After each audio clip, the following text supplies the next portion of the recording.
कर्नाटकच्या हसनमध्ये पहिल्याच पोस्टिंगवर जात असलेल्या आयपीएस अधिकाऱ्याचा अपघाती मृत्यू झालाय।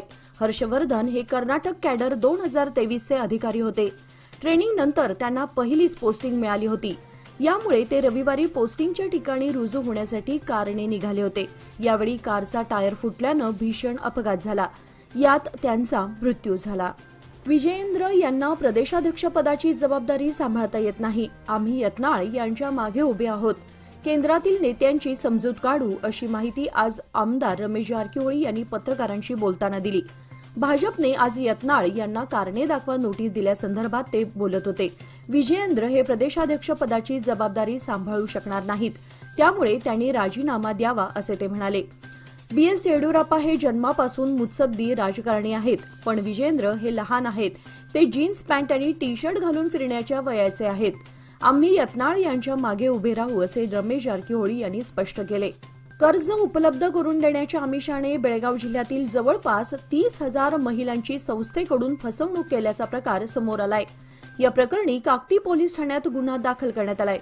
या संस्थेने बेळगाव परिसरातील हजारो महिलांची फसवणूक केल्याचं तपासात समोर आलंय।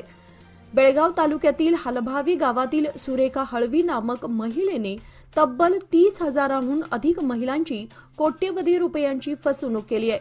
अनेक गावांमध्ये महिलांच्या संघटना स्थापन करण्यास प्रवृत्त करून या महिलांच्या नावे सोसायटी फायनान्स आणि असोसिएशनकडून 50,000चं कर्ज घेऊन त्यांना 25,000 रुपये देऊन स्वतःसाठी 25,000 ठेवल्याचं सांगून फसवणूक केल्याचा आरोप पुढे आलाय।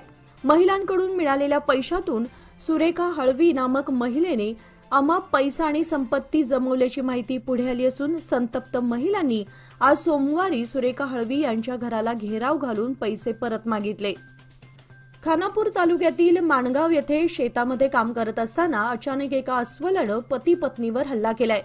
सखाराम महादेव गावकर वय 63 व त्याची पत्नी या दोघांवर हा हल्ला झालाय। अस्वलाने दोघांनाही जखमी केलंय।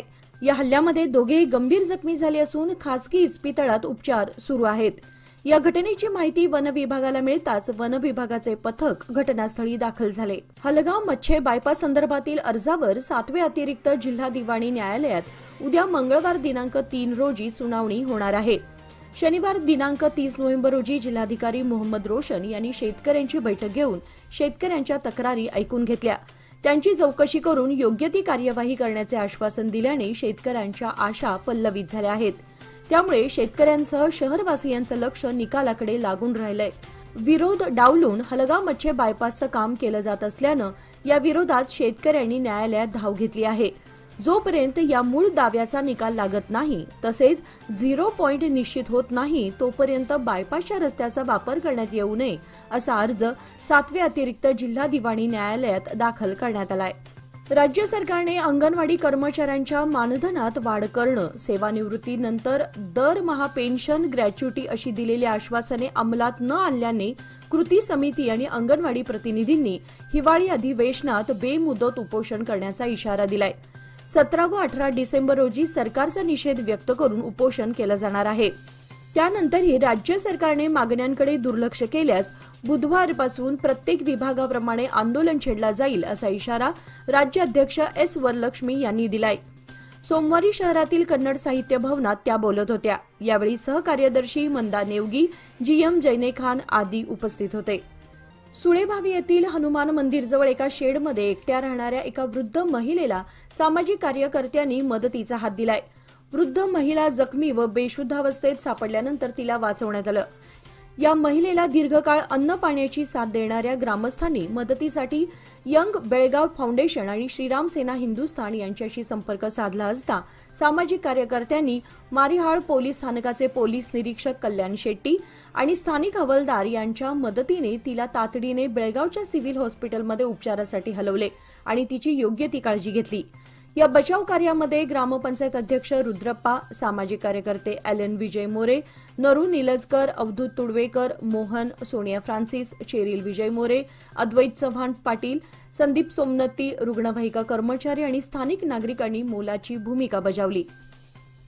हसन मैसूर मार्गावरील कितनी सीमेजवळ झालेल्या भीषण अपघातात आयपीएस अधिकारी हर्षवर्धन यांच्या मृत्यूबद्दल ऐकून दुःख झाले। ते आयपीएस अधिकारी म्हणून पदभार स्वीकारण्यासाठी जात असताना अपघात झाला ही अत्यंत दुःखद बाब आहे। वर्षानुवर्ष केलेल्या मेहनतीचे फळ मिळत असताना असं घडू नये अशी भावना कर्नाटकचे मुख्यमंत्री सिद्धरामय्या यांनी व्यक्त केली। हर्षवर्धन यांच्या आत्म्याला शांती लाभो हीच ईश्वरचरणी प्रार्थना। मी त्यांच्या दुःखात त्यांच्या कुटुंबियासोबत आहे असे ट्विट मुख्यमंत्र्यांनी केलंय। बेळगाव शहरात आज जिल्हा ऊस उत्पादक शेतकऱ्यांची बैठक कन्नड साहित्य भवन येथे पार पडली। यावेळी ऊस उत्पादक शेतकऱ्यांच्या विविध समस्या सोडवण्यासाठी सर्वांनी एकत्रित येण्याचं आवाहन करण्यात आलं।